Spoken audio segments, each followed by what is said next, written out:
Two tigers, one den. The short-lived union of Malaysia and Singapore. Imagine two vibrant, bustling cities, each with its unique character and ambitions, deciding to join forces and create something even grander. That was the idea behind the union of Malaysia and Singapore in 1963. Singapore, a tiny island nation with a strategic port, and Malaysia, a larger, resource-rich peninsula, seemed destined for greatness together. However, their partnership, much like a ship caught in a storm, faced rough seas from the start. This essay will explore the complex reasons behind the separation of Malaysia and Singapore in 1965, a pivotal event that shaped the destiny of both nations. A marriage of convenience, the historical backdrop of the merger.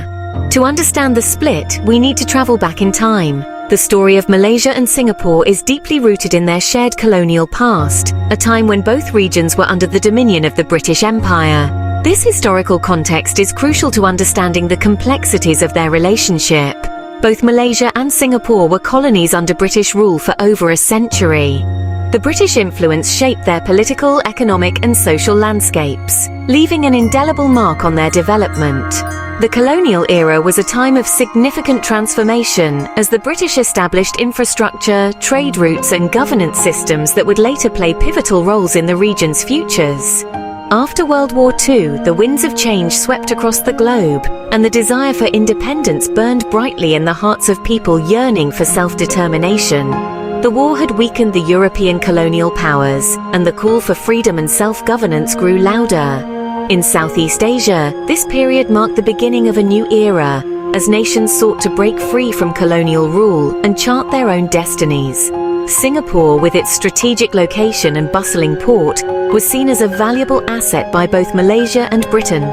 The island's position at the crossroads of major maritime trade routes made it a hub of economic activity and a key player in regional commerce. Its prosperity and potential for growth were undeniable, making it a coveted prize in the geopolitical landscape of Southeast Asia. The merger in 1963 was seen as a win-win situation. Singapore would gain security and economic support, while Malaysia would benefit from Singapore's economic prowess. The union was intended to create a stronger, more resilient federation that could stand against external threats and internal challenges. Leaders from both sides believed that by joining forces, they could achieve greater stability and prosperity for their people. However, beneath the surface of this seemingly harmonious union, seeds of discord were already being sown. The merger brought together two regions with distinct identities, cultures, and political aspirations. While the initial optimism was high, underlying differences began to emerge, revealing the fragility of the alliance. The challenges of integrating diverse populations and reconciling conflicting interests soon became apparent. Differences in ethnicity, religion, and political ideologies created tensions that would eventually escalate into open conflict. Malaysia and Singapore were home to a mosaic of communities, each with its own unique heritage and beliefs. The complexities of managing such diversity within a single political framework proved to be a daunting task. As disagreements over policies and governance grew, the initial promise of unity gave way to division and strife, setting the stage for the eventual separation. Political earthquakes, cracks in the foundation of unity. The union between Malaysia and Singapore was born out of a shared vision for economic prosperity and mutual defense. However, beneath the surface, there were underlying tensions that would soon come to light. Politics, like a game of chess, is often about power and control. Each move is calculated, each decision weighed for its potential impact. In the early days of the union, both Malaysia and Singapore were making strategic moves, but their endgames were vastly different. From the outset, there were stark differences in the political ideologies of the two entities. Singapore, with its diverse population, leaned towards a more inclusive and meritocratic approach. Malaysia, on the other hand, had a different vision, one that prioritized the interests of the Malay majority. The People's Action Party in Singapore, led by the charismatic Lee Kuan Yew, advocated for a multiracial and meritocratic society. Lee's vision was one where every citizen, regardless of race or religion, had an equal opportunity to succeed. This was a bold and progressive stance, especially in a region marked by ethnic tensions. This contrasted sharply with the United Malays National Organisation in Malaysia, which championed Malay dominance. The UMNO's policies were rooted in the belief that the Malay population needed to be protected and given preferential treatment to ensure their socio-economic advancement. These differences in political vision created friction between the two governments. Meetings that were meant to foster cooperation often ended in heated debates. The leaders of both nations found it increasingly difficult to find common ground. The Malaysian government's policies, often perceived as favouring the Malay majority, were met with resistance from the predominantly Chinese population in Singapore. The Chinese community felt marginalised, and their discontent grew, leading to protests and public demonstrations.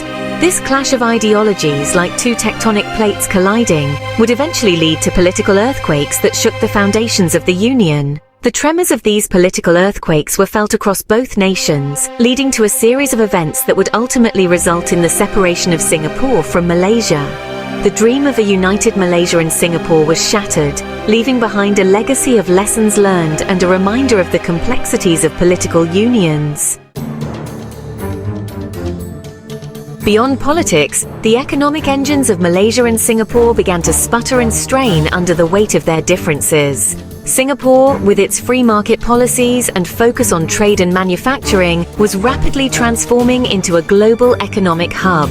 Malaysia, on the other hand, was more reliant on agriculture and natural resources.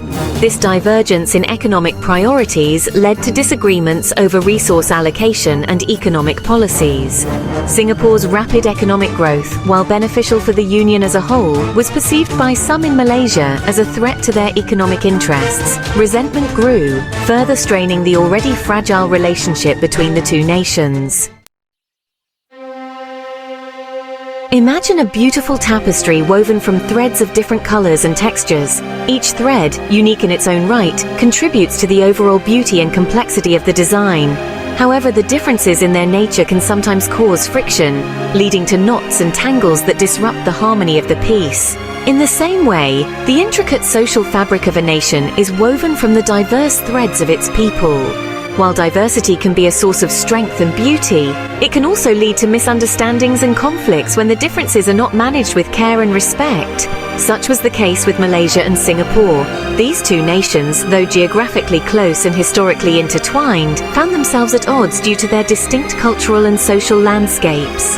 The cultural landscape of Malaysia and Singapore, though geographically close, was worlds apart. Malaysia, with its rich tapestry of Malays, Chinese, Indians, and indigenous groups, had a more traditional and communal social fabric. The nation's cultural festivals, traditional dances, and communal gatherings reflected a society deeply rooted in its heritage and collective identity. Malaysia's diverse population created a vibrant and colourful society where different ethnic groups coexisted and contributed to the nation's cultural richness. The traditional Malaysian family gatherings and street scenes with various ethnic groups showcased a society that valued community and togetherness. Singapore, on the other hand, was a melting pot of cultures, but its emphasis on meritocracy and individual achievement sometimes clashed with Malaysia's more collectivist values. The bustling streets of Singapore, filled with corporate offices and educational institutions, reflected a society that prioritized progress, innovation, and individual success. These cultural differences, often amplified by political rhetoric, led to misunderstandings and mistrust, further deepening the divide between the two nations. Political rallies in Malaysia and speeches in Singapore highlighted the contrasting values and priorities of the two nations, making it difficult for them to find common ground. The separation of Malaysia and Singapore in 1965 was a significant event that marked the culmination of these cultural and political tensions. The historical footage of the separation and the archival images of leaders from both nations underscored the challenges they faced in navigating their differences. Despite the separation, both nations have made efforts to cooperate and build a positive relationship. Joint cultural events and economic partnerships have shown that while differences remain, there is a shared desire to work together for mutual benefit. Looking to the future, there is hope that Malaysia and Singapore can continue to bridge their differences and foster a relationship based on mutual respect and understanding. The vision of unity and collaboration, supported by the younger generations of both nations, offers a promising path forward. In the end, the tapestry of Malaysia and Singapore's relationship, with all its complexities and challenges, can still be a beautiful and harmonious piece, woven with threads of understanding, respect and cooperation.